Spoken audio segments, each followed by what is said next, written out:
Hey everyone, welcome back to RPG Imaginings. I hope you enjoyed the new channel lead in, and a special shout out to Bud of Bud's RPG Review. Bud helped me out a little bit with resizing of an image that wasn't quite working with the lead in, and he resized it for me, and I plugged it in, and I think that it works great now. Very simple, very clear, and gets to the point. So, Bud, thank you so much for helping me a little bit with the technical aspect of that. I really appreciate it. Today on the channel, I thought it might be interesting to showcase my Call of Cthulhu campaign diary. My current Call of Cthulhu campaign has been running since 2018. This is the longest I have ever run a single consistent group of players. We are going to be celebrating our 30th game coming up, and I know that 30 games may not seem like a lot to, college students, for example, who tend to game weekly, or a lot of gamers who will tend to game weekly. But I think that there are also probably members of this audience that also recognize that it can be very, very difficult to schedule people, especially around their work and family environments. And so in that regard, getting 30 games out of this group is just amazing. And we're not really showing any signs of stopping, and I love that, and I hope that we can continue to move on. Now, I'm not going to be able to show you everything in this campaign diary because this is still a living campaign diary. The campaign is ongoing.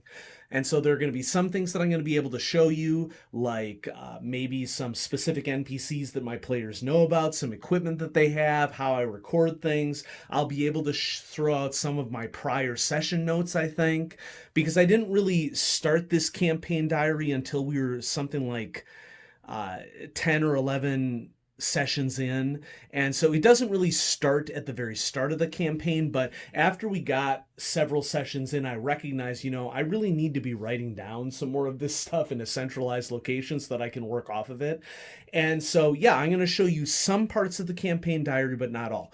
I sort of look at this book as, if you think back to Indiana Jones and the Last Crusade, when he's talking about his father's Grail diary, and he says something to the effect of, every clue he followed, every discovery he made, a complete record of his search for the Holy Grail. Well, this is sort of what I feel about, that's the sort of the way that I feel about my campaign diary. And so I'm excited to share that with you. First of all, the diary itself, I think that the diary itself is a Michaels product. It's like an artist's loft journal that you can get at Michaels, and sort of a forest green, which is my favorite color, and this purple. This is kind of a lilac purple, but I tend to more identify with a deeper shade of like a royal purple. But green and purple are my primary colors, favorite colors, and it's what I work off of for Call of Cthulhu. And so some of the custom dice that you might have seen in the recently redone lead-in video sort of showcase the purples and greens that I'm fond of.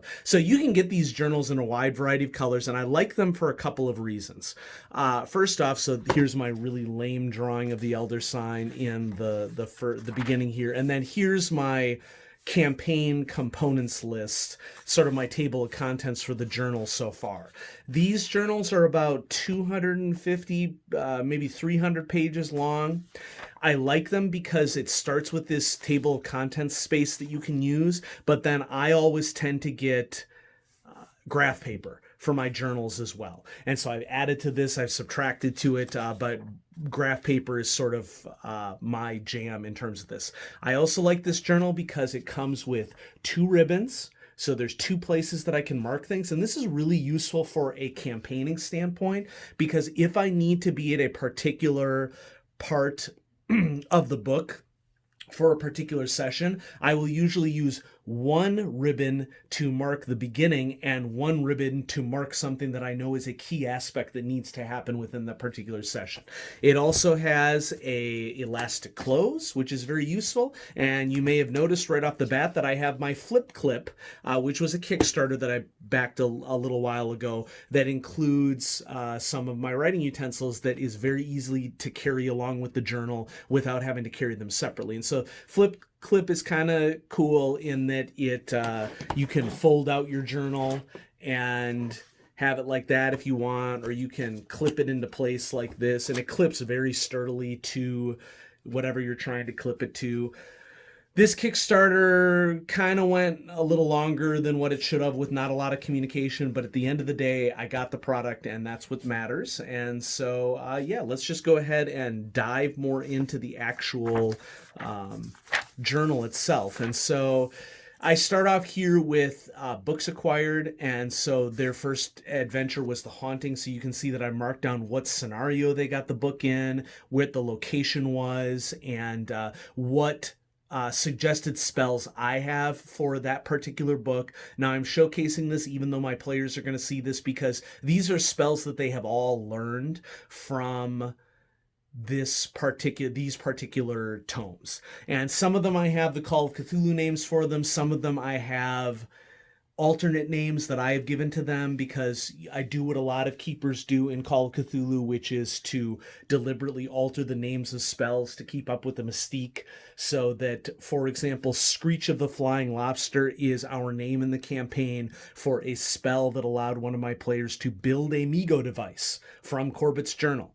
And he's sort of working on the sort of the mad scientist angle. His character, Dr. Squirrel Oak, started off with a very scientific, very anti-mythos focus, and he's still sort of grappling with this idea that things exist outside of scientific understanding. And so now comes the part where I'm going to move it out of frame so I can sort of look through here and see what else that I want to showcase.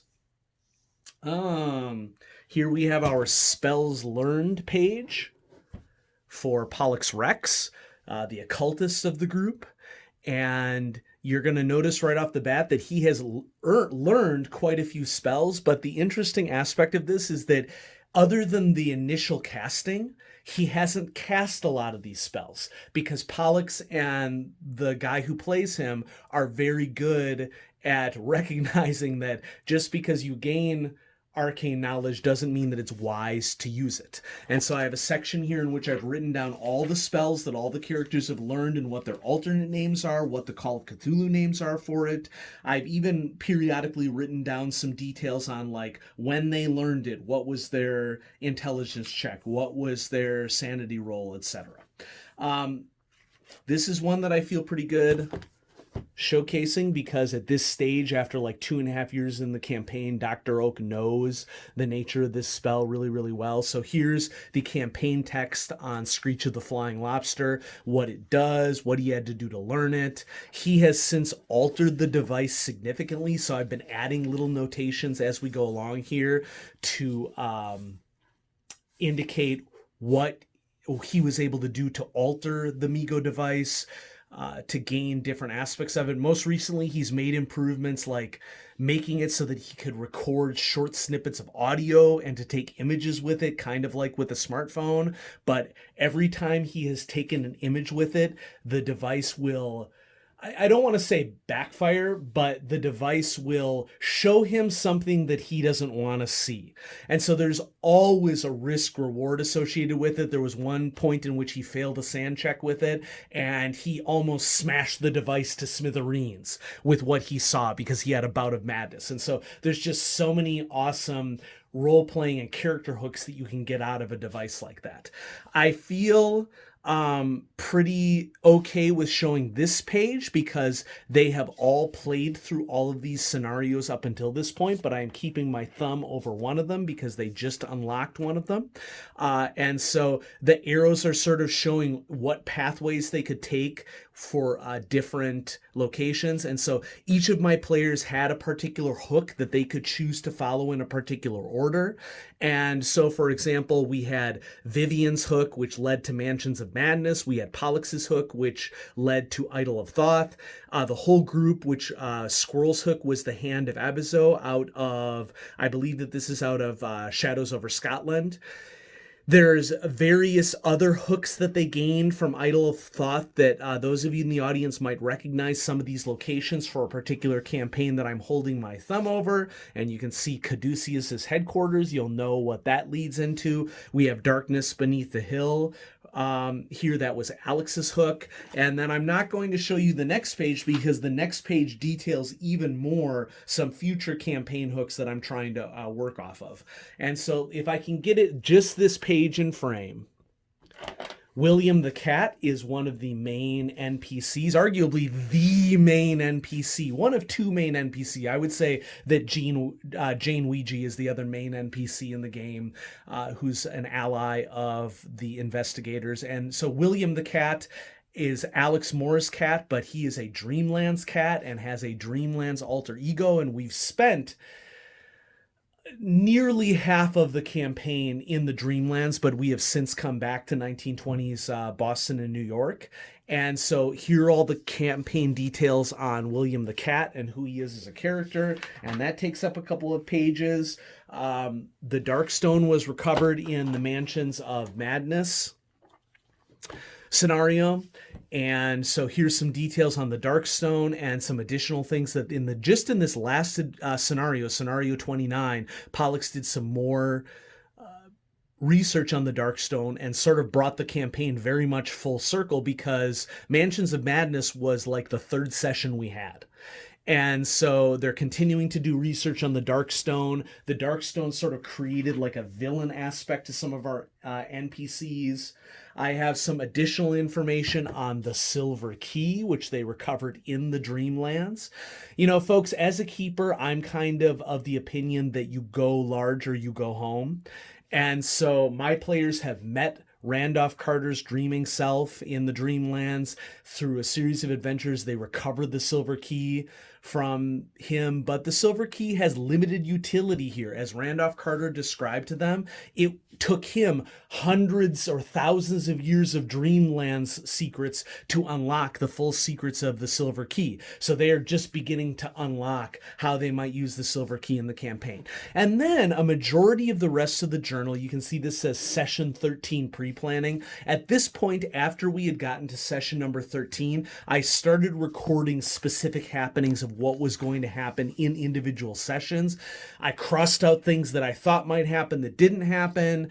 I wrote down the order that they would uncover various NPCs and what would happen in terms of sanity checks when they interacted with particular locations. And so I got to cover that up because that's some information on Nicole, one of the major, and I'm going to skip over a couple pages here because the next about a dozen pages are all associated with the antagonist structure of the campaign, and that is not something that I can show to the players. But I've had things like new spells that I've invented here. There's a section called Key Campaign Magical Locations. I've left open a page for that so that I could add to it. And then here we are at session 15 pre-planning. Anyway, this continues all the way up through session 29.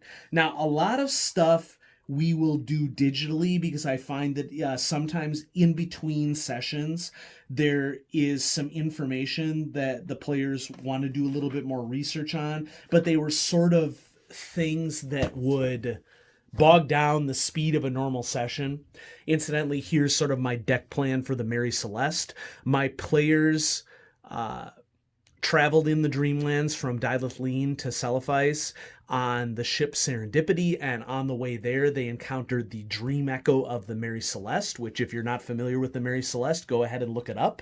It's a real ship that went missing, and there was sort of a controversy behind it, and so that's detailed in here. The streets of Dilithleen, they had to navigate the streets of Dilithleen and sort of the maze aspect of it, and eventually get to the harbor while avoiding dangerous people the whole time. And so speaking of the digital aspects of it, I'm going to try to find an example of something that is digital, because in my campaign, sometimes players choose to share information with other players and sometimes they don't. And so I want to be respectful of some things that my players have shared, some things that my players haven't shared. And so I'm just going to find a page here in which we... so here's a page where I take a section out of The Sense of the Sleight of Hand Man to use as part of my introduction to Randolph Carter, to make sure that as I introduce him as an NPC that I'm going to do it properly. And let's see if there are any last little gems. Okay, we fought some beasties in an episode. So all the details that I needed in order to run hunting horrors while we were in the Dreamlands are there. That particular encounter was not won through martial means, which is generally true of my campaign, because we're running an investigative campaign with huge stakes, don't get me wrong, but it is not a huge campaign emphasis it's not a huge campaign emphasis. And so in that encounter, most of the players chose to aid Randolph Carter rather than to fight elements of the mythos directly, which many could argue that that's a generally good thing to do. And since a majority of the players concentrated on that, they were able to achieve victory through supporting Randolph Carter rather than choosing to work on it their own. So here's an example of another digital.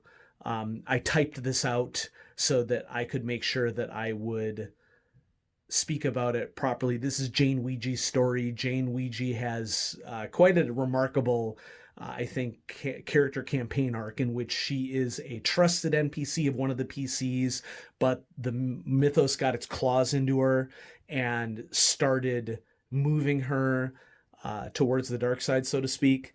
And so after she, through great personal turmoil, defeated her own demons and popped back in a catastrophic sort of way to help the PCs in a recent adventure. And so sometimes I'll script things out directly. And so here's script for Aram, another one of the cats, which if you are familiar with Sense of the Sleight of Hand Man, that supplement, Aram is one of the NPCs featured in that supplement. And so I just went ahead and wrote some dialogue to him. I'm finding more and more nowadays that writing dialogue is kind of critical for me to make sure that I say what I think needs to be said to get some information to the PCs. And I don't want to showcase too much here because there might be some current campaign stuff and there's some pre-session stuff in here. And so that's where I'm going to leave it off there. But I have a little bit of space left in this journal to continue with this campaign. And I'm going to go ahead and showcase the new journal that I picked up. This is a Redbubble purchase. And so Redbubble, the Chaosium has a store on Redbubble. And so I got this journal with the Astral Elder sign, nice, and forest green is my favorite color. And this is a dot matrix journal. So in terms of functionality, not as good as the one that I got from Michael's, but I really like the idea of having a campaign journal now that has an Astral Elder sign on it. And so the compromises that I'm making are not that big of a deal. But when this one is done, I will start a new one and we'll continue with the campaign. And so I hope you enjoyed this little tour of my Call of Cthulhu campaign diary.